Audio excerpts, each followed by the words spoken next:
Sports RCS like there would be great. Twitch.tv/randomchampionshipseries.com. Please give us a follow. That nice big purple follow button, bottom left-hand corner of your screen, really helps us out, and we really appreciate that.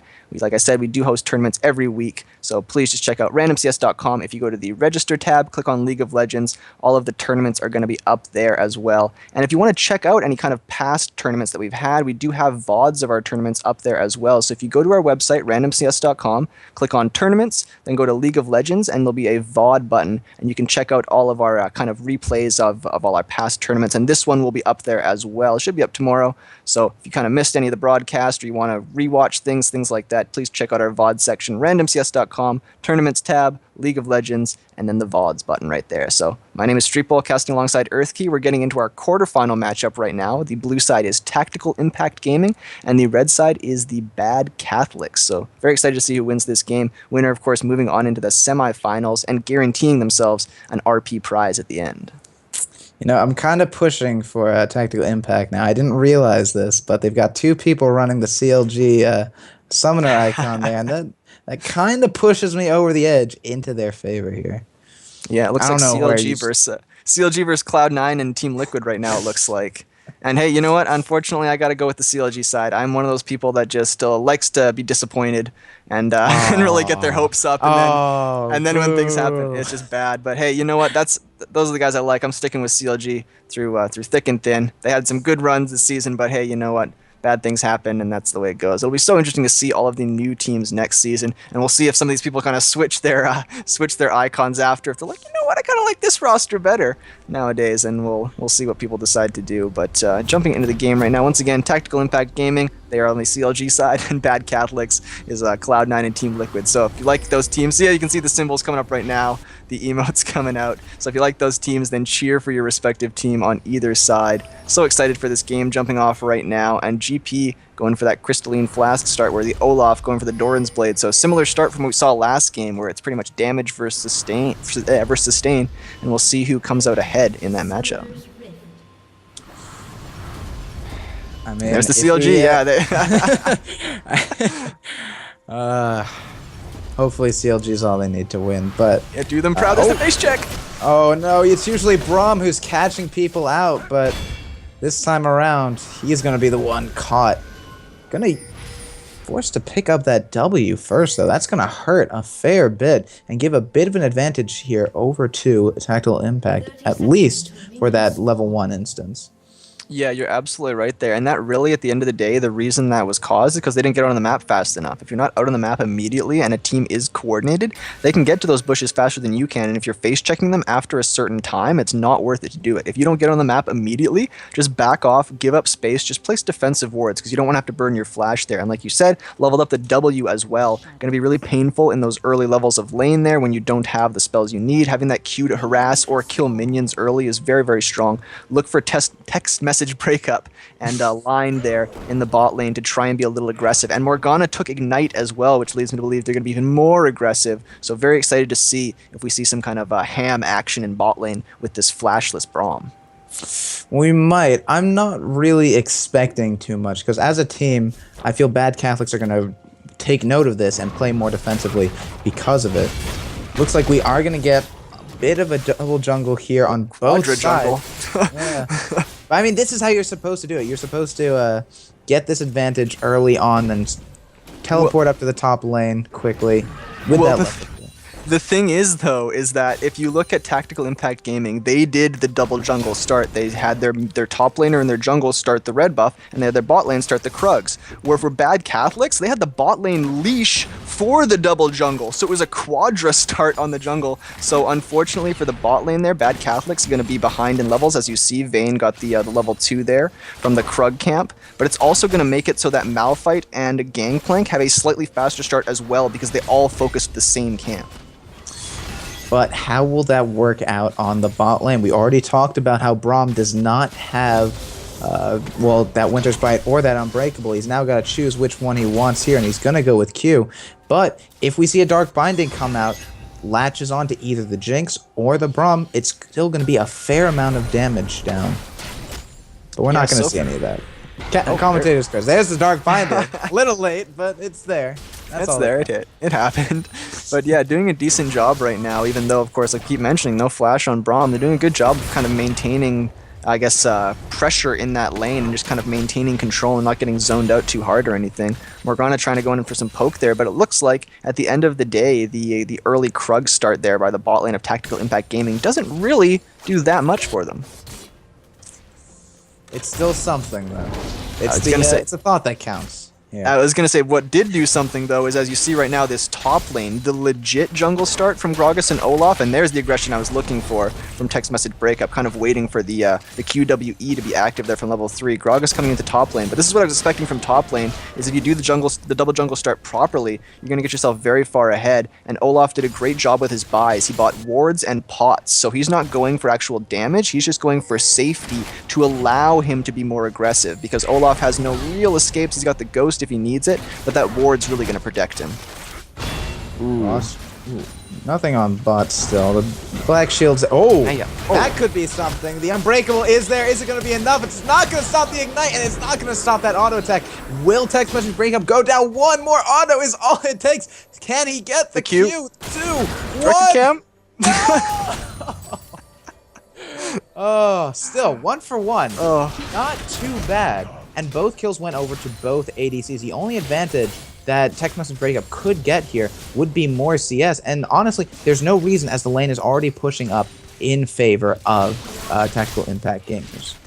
Yeah, so definitely a little bit too aggressive there. But that's one of those situations where I always think, oh, you know what? Braum had that flash. That'd probably be a kill right there. And that's the thing that I always think about is I go back as far as I can with the problems because it's always a domino effect. And it's like, well, if we didn't make this mistake here, could we have advanced and done something positive here? And usually the answer is, oh, yeah, if we didn't kind of trip up there, we would have been way better position here. And that's exactly what you see from Silent Caliber in the bot lane. Even though it was fine and he didn't die, got the assist and turned out actually reasonably well for them. Having that flash to pick up that kill there on that Vayne, get that gold, is going to be really, really important for them. They have no summoner spells in bot lane now, and the flash of Braum is back up, and the flash of Jinx was never used. So now, even though they have a decent advantage in terms of like items and things like that, they're doing all well, they've got the Sightstone and Morgana, they don't have the summoner spells to make those crazy plays or be defensive.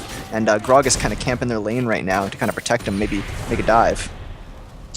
Dark Binding getting thrown out, nothing doing this time around. I think this is going to be one of those situations where we're just kind of waiting around for a whole lot of nothing. It's so hard for someone like Gragas to gank at that angle at this level. He needs that level 6 to really be able to come on in, push Robin Hood out of the tower range.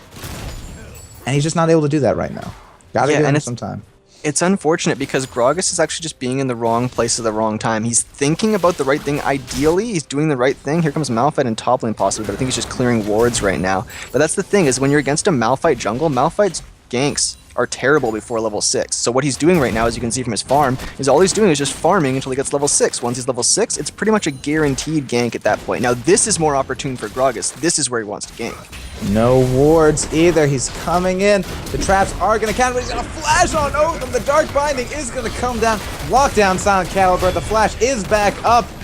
And it looks like he might be able to make out a live line. Got the procs on him, though. One more auto, but a Black Shield will keep him safe. Oh, Zap is not going to land, but the Dark Binding should or will. And while Tactical Impact Gaming, their bot lane is very, very low, they are all still alive. Yeah, that scared the heck out of me there. Text message breakup was one little attack away. Hold on, let's go back to top lane as the flash is coming out from Fruits Kami, forced to get out of there. Rampaging Viking is just too much to deal with this early on.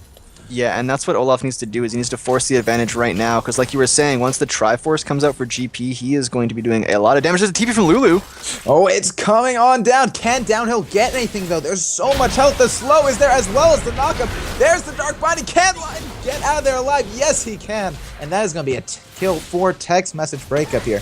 Now 2-0 in this bot lane.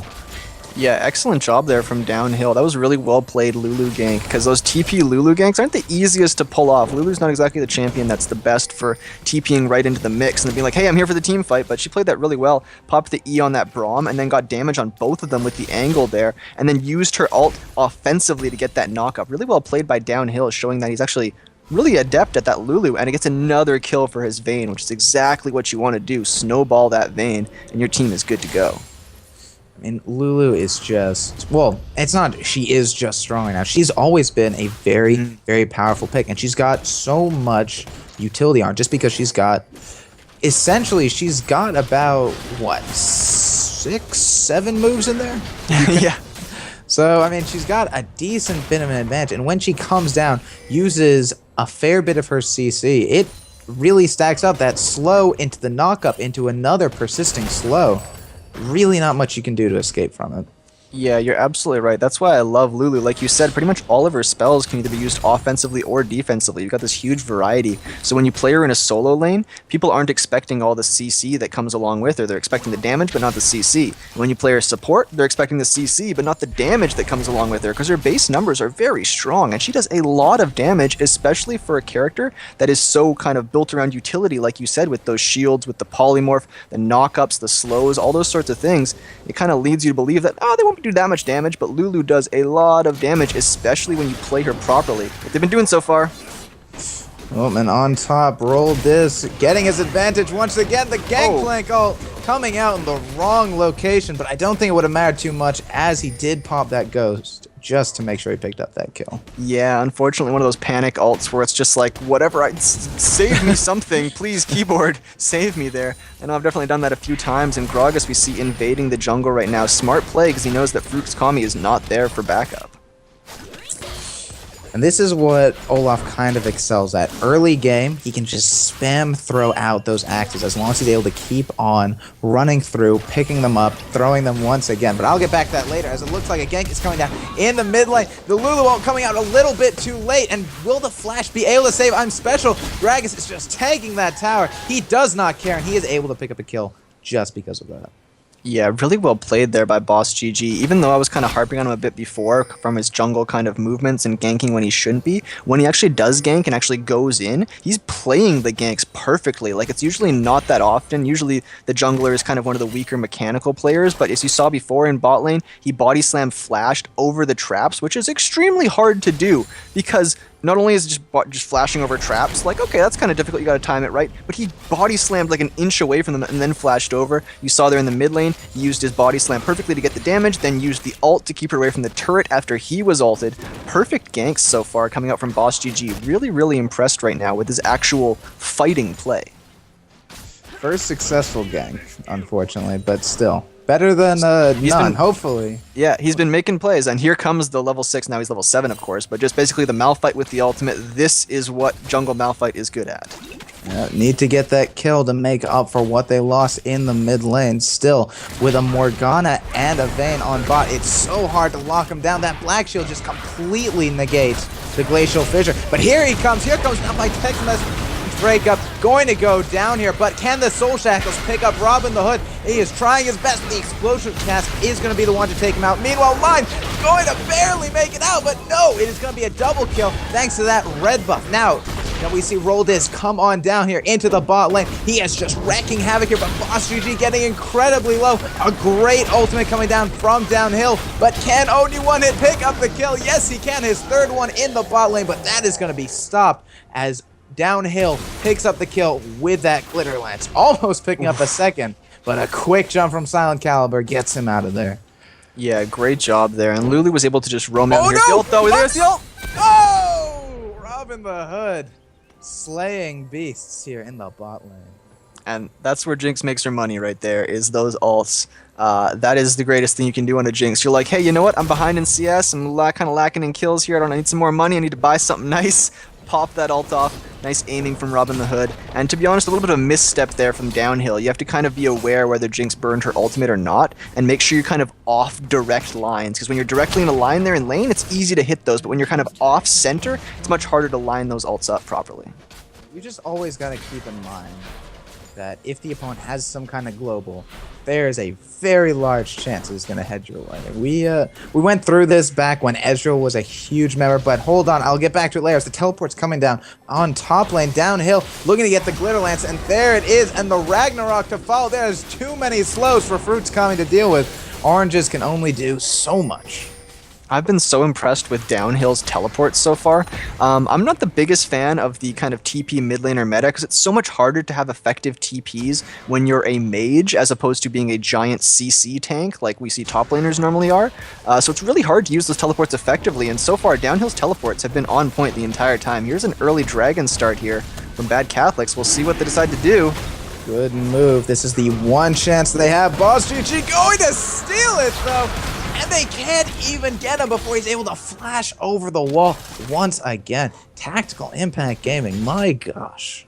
Really pulling out all the stops. That was a perfectly executed Gragas steal. That's the thing, as we always talk about, how Gragas has such good objective contest because he's got the ultimate, because he's got the Q, he can kind of extra burst there. What he did right there, body slam over the wall, pop the ultimate, so everybody's too far away. He's the only one in range to get that smite damage down. Pops the smite, flashes over the wall.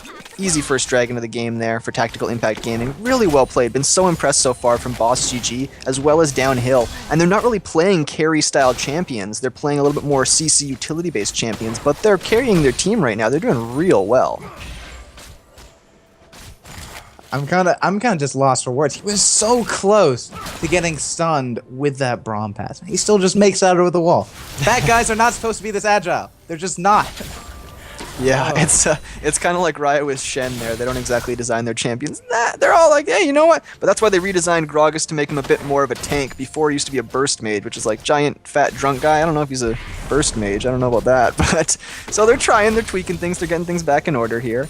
But really strong play so far from Tactical Impact Gaming. Really calculated play, and I've been kind of giving props to the jungler as well as the mid laner. The Black Shield coming out a little bit too late. It will save text message breakup, though, as he's able to flash back into his own tower range. Still very, very close. Now in the mid lane, can Boss GG get it? No! The explosive cask instead giving I'm Special the boost he needs right on out of there. Yeah, first little misstep there from Boss GG on his actual ganks, but really good job in the bot lane. Even though they don't get a kill, they burn the flash, and that Malphite ultimate will be way sooner than the flash of Vayne, so you can kind of just wait and then pull it off again later, but looks like a 3v3 is going to start. Oh no, Silent Caliber getting hit with the Dark Binding. He's able to jump on out of there, and here comes Fruits Kami, excuse me, getting caught up here as the cannons fall all around them, but still, no one has died on the bot lane. More likely, we are going to see a death in the mid as the flash comes out, and I'm Special picks up the kill onto Downhill with the auto attack. There's the tower going down on bot, but I'm surprised we didn't see any blood down there. Yeah, the minion wave was not actually able to go under turret for them, so it was kind of awkward. The way they TP'd in was not exactly the best TP from Fruits Kami because, like I was talking about the minion wave, so you're kind of stuck under turret already. You already can't pursue anymore. And with teleports, you want to be in a position where you can pursue. You want to either be behind them or in a place where you can chase, and right there, they couldn't really chase. They do end up getting the turret, but unfortunately, they didn't have the same impact that they really wanted to from that. Not a bad teleport whatsoever, and a good job by Orianna to cover top lane from that Olaf, because that's what I was really worried about, is if you leave top lane uncovered, that Olaf can hurt things pretty badly. But they did a good job of taking that bot turret and really getting something for the TP, even though initially it wasn't really that useful for them. Now that we've seen, gosh, I don't even know how to describe them. Really, we saw a couple of miss ganks, I guess is the best way of putting it, coming out from both sides in that bot lane. We're actually seeing Bad Catholics bring back a bit of a resurgence. They were able to pick up 2 towers very, very quickly there, and that's pushing them back into this game. They had a bit of a disadvantage for a little bit. They've now caught back up to where they were, and even though the kill advantage is still in favor of Tactical Impact Gaming, the gold advantage, like I said, caught back up. They're going to try and get this bot tower, and they should have it just fine. But what is the next step here? Where are we going to see Tactical Impact go from now? Because they've got, well, they had an advantage. It's even back up, but can they get that advantage back? Yeah, if I'm Tactical Impact Gaming right now, mid lane fight. Nope, they're just going to back off. Just going to chunk her and just back off. Just saying hi.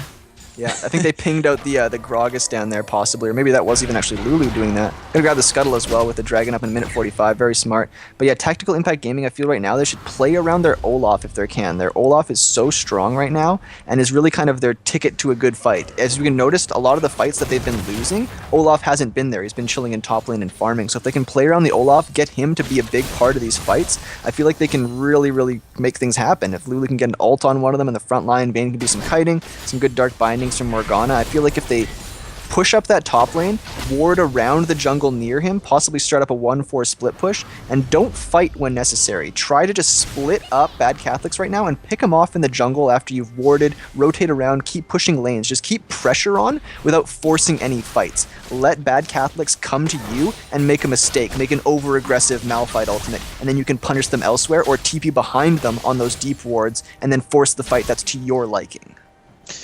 And what you mentioned before this game even started, with Bad Catholics having an amazing team fight, when they group up, yeah, they do. But Tactical Impact Gaming, they don't have a bad one themselves. It's definitely not as strong. And I'm waiting to see more of these small picks that you were calling for from coming out. That snipe with the Dark Binding to lock up I'm Special or Robin the Hood. Keep them either out of the fight or taken out of the game incredibly quickly, because I mean, one Dark Binding is basically akin to death as the game goes on. So that's what we need to see coming out. See everybody grouping up around Dragon right now. We've actually got Braum backing, so he's going to be a little bit late to the Dragon fight, but I love what Vayne's doing. Get the bot lane pushing. This is my favorite thing to see is, oh, you're going to contest an objective? Get the side lanes pushing, because then if you... Oh, wow, there's the fight! There's the shockwave. There's the ult coming out, but they're not going to hit downhill. He is going to be taken incredibly low, but he might be able to get out of here, especially with that ultimate he's popping. Rolled going to pop an ult of his own to make it out of there alive, but there's the Dark Binding. Onto Silent Caliber though, and he is just going to walk out of there alive. However, while the Shockwave is down, while the Glacial Fissure is down, you still have Unstoppable Force on that Malphite. That means if there is some kind of fight that goes down here, Tactical Impact Gaming might be at a bit of a disadvantage. Sure, they've got Soul Shackles, and they've still got that explosive cast, excuse me, but they have to watch out for that Unstoppable Force, because that's all it takes to keep Vayne out of that fight for up to 5 seconds, and that is just too brutal. Another steal, maybe? Not enough. Here they come. The explosive cast going to push everyone around here, but the damage is just flying. Only one hit, taking a lot here. Getting condemned up against the wall, and that's going to be a kill for Text Message breaks up. Meanwhile, the Soul Shackles locking up 3 members of Bad Catholic, and that's going to be almost an instantaneous double kill for Roldiz. Can he make it a triple? Yes, he can. Roldiz scoring the ace for his team as Tactical Impact Gaming lose no one in that fight and gain just about everything. That was exactly what I wanted to see out of Tactical Impact Gaming. So smart, played around the Olaf, he backed, got home guard boots, and TP'd into the fight. They had him on the front line, Gragas with the engage, beautiful ultimate coming out from Gragas, and then you've got Olaf chasing everybody that's whimsied up, has the black shield, has just shields from Lulu, the speed ups, everything, and he's got the power of Vayne following up safely from behind. That's exactly how you play team fights if you're Tactical Impact Gaming. Extremely smart. They even let the dragon go. They said, who cares? Take first dragon. We don't care. We're taking the team fight, and that's way more important right now. Really kind of split the game wide open. It was tied in gold before. Now a 4.5k advantage for Tactical Impact Gaming. That was perfectly played to their win conditions. Really, really smart. Bad Catholics did the right thing by trying to force an objective right there. They just straight up got outplayed in that fight. That was just phenomenal play by Tactical Impact Gaming. Really high class. It's all about those ultimates and when you use them. If Bad Catholics had been able to catch out downhill in the mid lane, that fight could have taken a whole nother direction, but unfortunately they were not successful. Getting the dragon is great.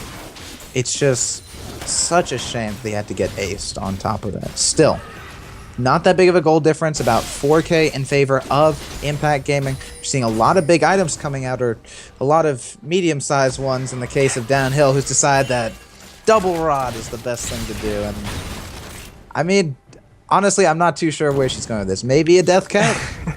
maybe two death caps? Maybe 2 death caps. Hey, I mean, that's perfectly fine. One for her, one for picks, right? Two champions. Yeah, exactly, right? That's definitely one of those situations where if it was back in the day where the needless large rod was still 1,600 gold, then it's like, you know what? It's rare that you get that much money at once. You know what? Pick it up when you can. That's totally fine. When they're 1250 nowadays, it's like it's not that hard to get 1250. Maybe you should complete one of your other items beforehand. I think maybe a little bit of a misclick on his item buying there by Lulu, but he's at that point he's just like, hey, I've got ability power. Who cares at this point? Exactly. And it works out well. It's more health on the shield, more health from the rampant growth. It's not bad, it's just surprising. It's like seeing Cop pick up double Infinity Edge. You're kind of like, okay, that's neat. It helps, it's I more guess. damage. I mean, it's not more crit. Bad, it's just not good. But the thing that I'm really the thing that I'm really scared about if you're bad Catholics though is the Zhonya's finished by Morgana and the Dead Man's Plate there finished by Olaf. Olaf has two big chunky items right now, and this is kind of the point where you see those Olafs in professional play, those Dariuses. Once they have those two big items, they've got their boots, they got home guards, they can make those TP plays. All these chunky Juggernaut style champions, these bruisers, they can be so strong. And so we've been seeing so far in the tournament. It's the same thing as Worlds. These top laners have been the main stars. There's the Dark Binding! The Glacial Fissure not going to be enough to save Robin the Hood as he is just slowly whittled down here. The ult has come out from Fruits Kami, but the teleport is going to be cancelled instead. No reason to go on in here. Lose any more members of Bad Catholics. That was a great pick coming out with that Dark Binding. Yeah, absolutely, and that's what their comp is built around, is these kind of picks, these not full-on team fights if possible, or just team fights their way where they actually have their backline in the back, and they can have all of their support utility style things on that tanky front line, and they're not the ones being kind of dove in the backline, they're the ones being proactive. If they get engaged on, it's a lot trickier for them to win, but if they're the ones that are forcing the fight to their liking, it's a lot easier to make those picks like we just saw right there, and then not only do you burn the GP ult, but you burn the teleport as well and don't lose anything for it. I'm waiting with a bated breath here for the Malphite Orianna combo to happen, and it's just not going to happen anymore. I'm so sad. But that's the nice thing about this comp is even if you get behind, all it takes is one well-executed team fight, and you can come right back in that game and win those team fights. Even if you're down by like up to 10k gold, if you get, like you said, the Malphite with the Orianna ball, the Jinx ultimate, the GP barrel, a Braum ult on top of that, if everything works out and you get 3-4 members, you might be able to turn that fight, no matter how far you are behind in gold. Obviously, much easier said than done though, and so far Tactical Impact Gaming has been playing smart enough that they're not allowing the opportunities for Bad Catholics to pull off that combo. I just want the Malphite Orianna combo, dude. I'm waiting for it. That's the thing, is I can think of. This team is just so built around that press R moment, and they haven't had it yet, so if they can get it, it'll work great, but I really can't see it happening, and as we see, here come the attempts at picks. Whoa, the flash! There it is! The Dark Binding is gonna land! There's the combo finally happening, and it looks like they might try and take downhill, but they're going to lose Robin the Hood in the process. Boss GG going to get stunned here by the Braum, but it is not going to be enough as Silent Caliber going to get taken down. Only one hit's knocked up against the wall. He is going down too, and Roll Diz not giving any kind of cares as the tower falls around him and the Orianna breaks in front of him. That was so smart by Tactical Impact Gaming. They had pushed out top lane, so GP had to go up and clear the waves. They knew his teleport, was down as well. So they're like, hey, GP's in top lane. Let's just fight in mid. We know we can't get there fast enough, and that's exactly what they did. Excellently played fight there, and beautiful ult by Gragas at the end to make things happen, but the flash binding by Lin or Line, or however you want to pronounce that name right there, Morgana, in this game, just that was really everything in that fight right there. The flash binding, pretty much max range landing on Jinx, allowed everything to happen from there. Morgana's Dark Binding is a death sentence. At this point in the game, swap those spell names. Come on, swap the spell names. I say it all the time, but it's so true, especially against someone as immobile as Jinx. That's the biggest risk of playing someone like her. I mean, she is great at dealing damage, but in terms of getting out of bad situations, they're much better. And that's kind of the trade-off, is absolutely like you said. Like, if Jinx is free to attack in a team fight, she'll kill everyone. It'll be a penta. Here comes Olaf, though. He might want this. I think they should push up mid lane, though. Yeah, just take up mid lane. Let them retreat for now. Scrying Orb being used. But yeah, really great play so far from Tactical Impact Gaming, and unfortunately for GP, he's still trying to finish this Infinity Edge, and that's really the big spike for GP, is like, Triforce is great, but when Triforce and Infinity Edge come in, that's when those barrels will start chunking people. But so far, the side of Tactical Impact Gaming has been accelerating the pace of the game so much that he hasn't been able to kind of just chill and farm like he wants to. Actually, Olaf falling behind in farm, but he's been helping out so much with the rest of the team that it doesn't really matter that much. So we finally seen the death cap finish on Lulu. I'm looking back at her items because whenever she whimsy someone's now, the movement speed buff she gives is incredible. It's about 85%. That's a GP ult to clear the main with. Okay, I thought I'm special was a little bit closer there, but not this time around. Lulu's gonna be like, okay, I get you, I'm out. Yeah, he's got that Infinity Edge finish so far, and I think he's trying to just show off his powers. Look, guys, I finally got it. Look how strong I am right now. Look at that minion wave die. And they're like, hey, that's our farm. Hey, dude, thumbs up. Awesome. That's cool. But yeah, GP gonna be hitting pretty darn hard now. Now that he has that 2-spike combo, we'll see if they can take advantage of that. If they've got that Malphite ultimate, they got those GP barrels, they still have the ways to make it happen. It's now up to this Baroned up Olaf minion wave though to kind of keep himself safe, and they've got some decent deep wards as well. That's exactly what you want, is the split push is kind of built around those wards, because split pushes, the way you beat them is by collapsing on one or the other, kind of just pick a place and everybody go there immediately. But oh no, Braum face check. Braum face check into the Dark Binding. That Unbreakable is pretty good. Still broke Braum though. Broke him right in half. Yeah, that's one of those situations where Braum pops his shield, Alistair pops the ult, and you still go down, and you're just like, well, who cares at that point? It's like, what do you want me to do? Really? Poor guys there. Good thing for Silent Caliber, though. He didn't pop his ult, didn't pop his summoner spells, save them, and wait for the next team fight. So smart play to just kind of know, hey, I'm dead. Let's just die, and we'll just keep our spells for this next fight, because this next fight is the one that kind of decides the game, basically. He's going to be back in time. He doesn't have home guard, though. Might be a little bit delayed here. It's so daunting to deal with Tactical Impact Gaming right now. Olaf's gotten so big at this point, and yes, even though we see the Infinity Edge coming out from Fruits Kami, and that is a great boost for them, the question is it enough? Because Roll Diz just runs right for that back line. There's the explosive cast. Not doing too much there. But Olaf's actually become an amazingly large threat, and I personally do not know how bad Catholics are going to be able to deal with him, and so far they've shown that they really can't. Roll Diz rolls through them, and they cannot do anything, unfortunately. And that's really the thing that Tactical Impact Gaming is doing so well, is they're not allowing the opportunity for them to use the Wombo combo. If you noticed, every time they kind of siege and group up and stuff like that, they've got their front line, their chunky people in the front, kind of just be in that wall right there, and they've got their squishy backliners back there. So as we saw in the fight when Tactical Impact Gaming demolished them there at Dragon, Onya One Hit was forced to use his ult on the Vayne, but everybody else on his team was way too far back, and that's kind of the situation that they're in right now. He's like, I could ult and I could jump on them, but my team's not going to follow up, I'm just going to die. And that's pretty much strictly because Tactical Impact Gaming is positioning so well and not really forcing too much. They're playing to their strengths, they're playing calculated, and they're not getting themselves in situations where they can be punished for mistakes. We're hitting that 31-minute mark. The Baron buff has worn out, and with Dragon up in 2 minutes, where are Tactical Impact Gaming going to go? They've got a significant lead now in terms of both gold and objectives. Where are they going to go? Because they could, in theory, just knock on the front door and push on through. It's risky, sure, but I think at this point they've got enough of an advantage that they could do that if they so chose.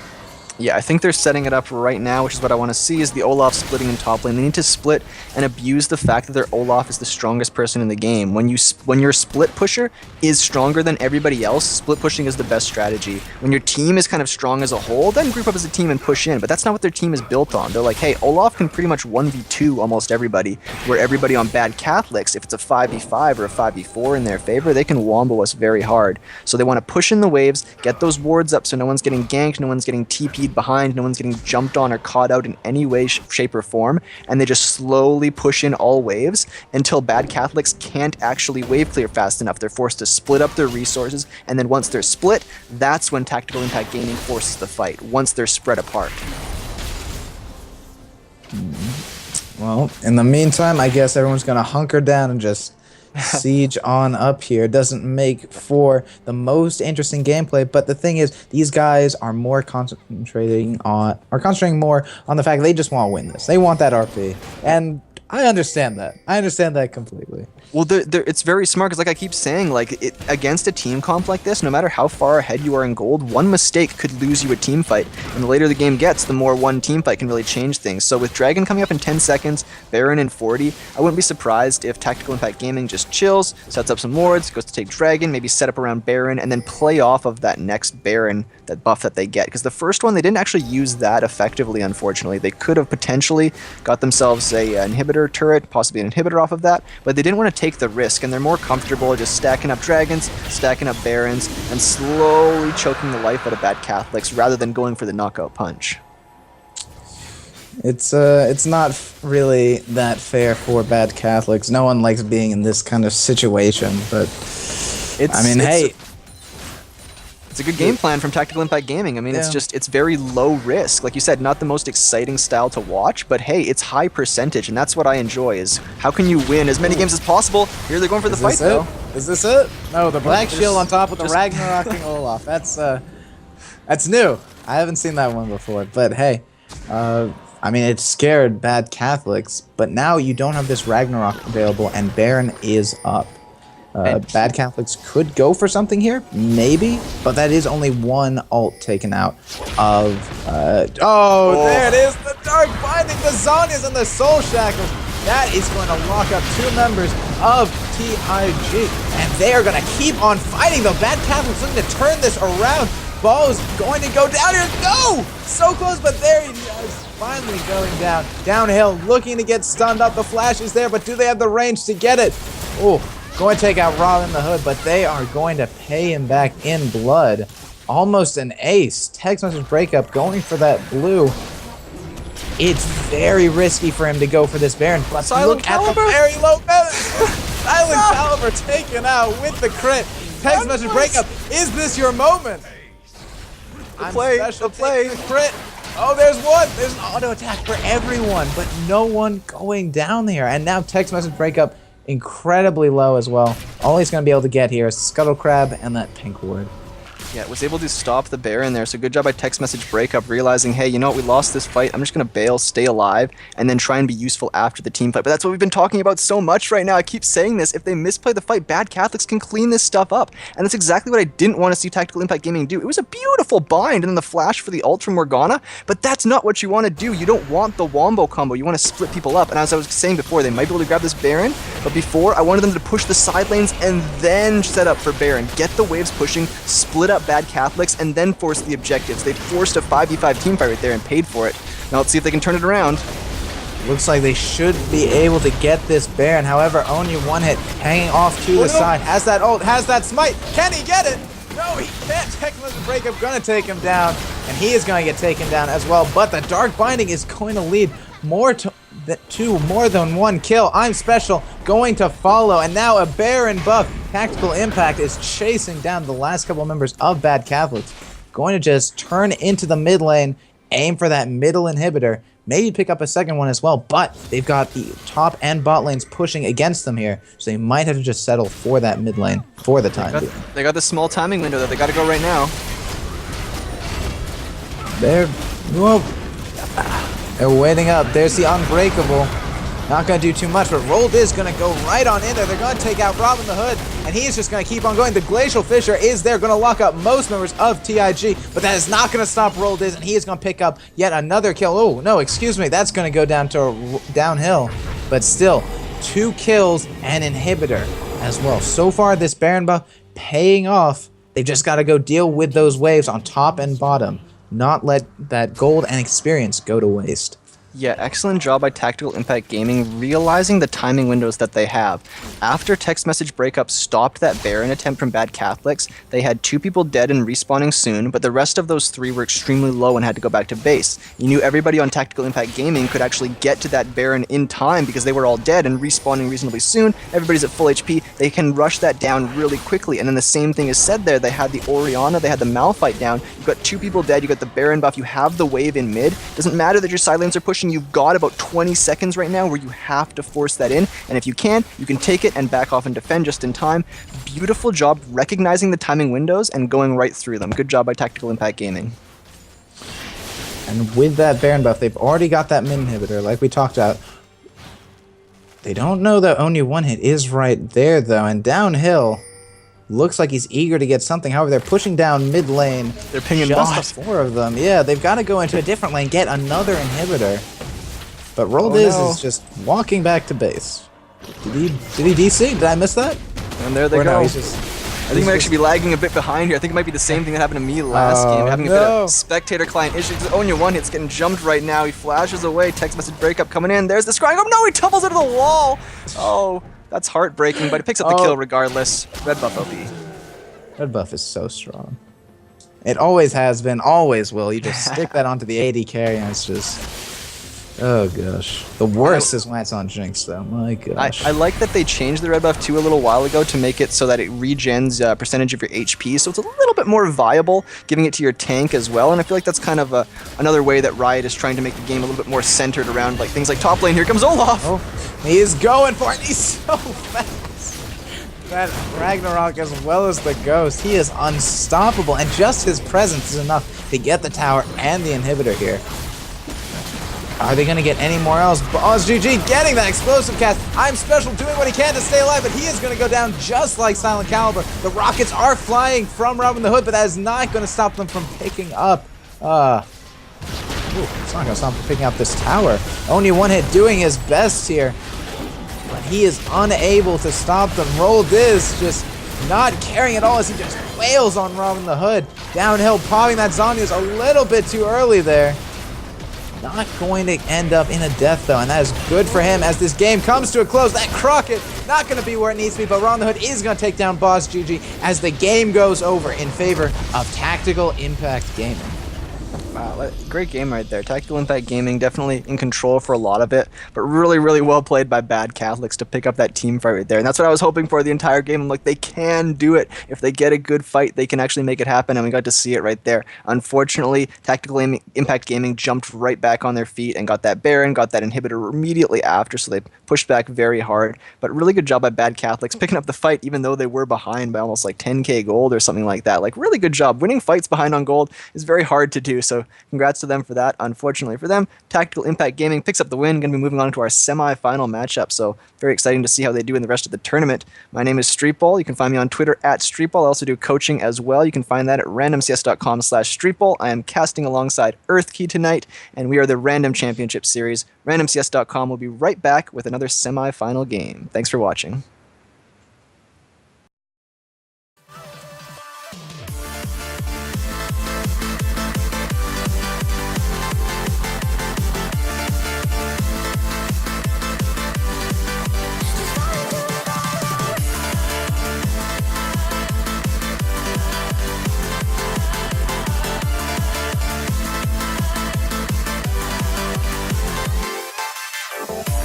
She just shakes her ears, she's falling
And welcome back to JoJo's Porolympics, partner Twitch streamer Joanne of Arc's official community tournament brought to you by the Random Championship Series. We are in our semi-final match right now between the blue side Crucial and the red side Tactical Impact Gaming. We've both seen one game apiece from these guys. The opening round we saw Crucial win, and then in the quarterfinals we just saw Tactical Impact Gaming on the purple side win. So going to be great to see two of these very strong teams so far. Both really controlled their matchups. Really great to see what's going to happen in this game so far for the semifinal match. Who's going to make it to the Grand Championship? Honestly, I thought the last game we had was also very, very well done. We saw, excuse me, we saw Tactical Impact Gaming just take things nice and slow. Everything was very controlled. And while we did see the same thing coming out from Crucial, I still personally feel like we did not see their full power or their full potential in that first match. So I'm waiting to see what kind of stuff they pull out. Maybe they will bring that Riven back again, who went, what was it, 9-0-3 by game's end and just blowing people away in terms of farm and power. So maybe that will come back again. But we will have to see, as the first bans coming out are going to be that Darius and Fiora. Nothing too crazy there. Yeah, I'm expecting them to kind of worry about top lane a little more because both of the top laners for these teams really carried those matchups before. Tommy for the top lane there on his Riven, carrying super hard, and then Rolled Is on the Olaf for respective Tactical Impact Gaming on the red side there. Really, really strong. So I am really excited to see this top lane matchup. It's going to be like World style where it's like, hey, whoever wins this matchup is probably going to win the game because top is so important right now. And these are two kind of carry-oriented top laners. Even though they're building somewhat tank, they're definitely getting in the mix and making their presence felt. And they just do so much damage. Most top laners, at least the ones that we're seeing a lot of nowadays, the Darius, the Olaf, all of them like that, they do a fair amount of damage while being able to tank so much of their own. And I mean, as an AD carry kind of person, I feel so disheartened seeing that kind of stuff. But it works. It gets you the results you're looking for. Lulu going to be the final ban here for Crucial. What are they going to take away for Tactical Impact? Lulu, we've seen do phenomenal things, not just here in this tournament, but all over. So I'm not too surprised about that. But what's going to be the last ban? We've still got Gangplank open. Yeah, it could be him. That's kind of the main thing. And then if you don't want the Gangplank, they kind of go down to things like the Veigar, like we were talking about before. But really, for me at least, the GP is the big one you want to get out. But they weren't afraid of facing it before, and they go for the target ban in the Riven, just like the last ban from Crucial there was the target ban in the Lulu for downhill. Even though Lulu is a common ban, I definitely feel like that was a target ban on downhill because he was playing amazing that last game, doing tons of damage, as well as helping out his team immensely. So we could see the Olaf again for Rolled Is, but we're definitely not going to see the Riven again for Tommy. And Elise would be a good pickup here. Very, very strong jungler, really has no real kind of weaknesses, is very utility based, but also has some good damage with the % health on her Q and things like that. Decent objective control, good ganks, good team fighting. She kind of fits every category, a little kind of jack of all trades, but really a little bit closer to the master of picks almost. If you kind of combine that Elise cocoon there with Morgana snare, we saw some cool Vayne condemns last game. I'm really excited to see if they can chain their CC because both teams have been chaining their CC extremely well, waiting until the very last second before it wears off, get the next one in, and there's no possible way their opponent can actually escape it. And there it is. However, like we talked about already, the Veigar, the GP, these are two big picks left open. And then while we could see the Olaf come in again for Rolled Is on the top lane, I feel like that's not going to be the case. And instead, we are going to see... I'm really hoping to see a Veigar this game, actually. I mean, he's not fun to play against. He's so much fun to watch. He wins games. He blows people up. He's able to zone people out. He's so strong right now because really what's popular in mid right now are control mages, and Veigar fits that. But he's also a burst mage. He's also an assassin mage. So not only are you getting the control like you'd get from the Azir, the Victor, the Orianna, that kind of stuff, you're also getting the potential to blow up a single target. And he scales extremely well stacking that AP. These picks up are great as well, with Boss, as we saw before, was extremely strong on that Grot.